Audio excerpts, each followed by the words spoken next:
Ви благодарам. Почитувана колешка, ве слушав и искрено не можам да поверувам дека и самата вие си верувате во тоа што го проговоривте од говорницата на собранието. Искрено морам да кажам дека посебно сум разочарана од ставовите на моите колешки пратенички, кои на некој начин, природно, тоа ни е некако дадено, дека ние треба да бидеме чувари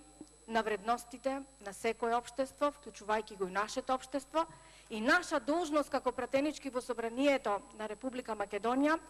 пред се да го зачуваме интегритетот првенствено на нашето македонско семејство, а потоа да ги зачуваме сите нишани почитувана колешке кои што нас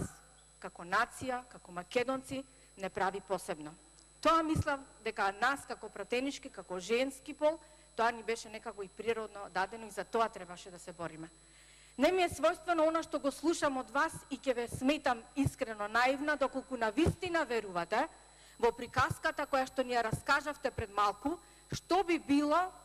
ако ние станеме членка на Европската Унија. Зарем сметате дека ќе имаме раст од 9% на бруто домашниот производ, доколку ние не сме вредни и не работиме онака како што треба? Мислите дека некој ќе ви поверува ако влеземе во ЕУ, дека ќе се вратат сите оние кои што се иселиле пред 20, пред 50, пред 60 години, ако ги распродадеме сите вредности на ова наше општество? Да, почитуване колешке, ќе кажете дека чувствата не треба да бидат главни двигатели кога националните и државните интереси се во прашање, и ќе се сложев со вас ако не ги гледам сите неправди кои што се удираат врз нашите чувства, а вие останувате неми на тоа, напротив уште ги поддржувате. Ке верува во таа приказка што ни ја раскажавте, доколку бевте доблесна и кажавте барем еден пример на земја каде што кршењето на човековите права, наместо најголемо злосторство што може да се направи да му се случи на едно човештво, во сите земји каде што е зло, во нашата земја тоа е нешто најнормално. Тоа ќе беше искрено од вас доколку кажевте една земја каде што се случува ова што нам ни се случува.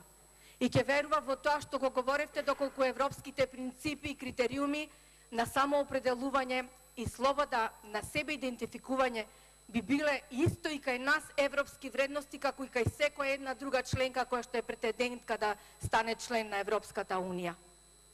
Искрено не можам да поверувам дека политиката можела да оди во вакви крајности на перење на мозоци и изместени вредности. Да обидувате дека чинот на себе уништување е врв на демократијата. Ве молам, почитувана колешка, која ќе одите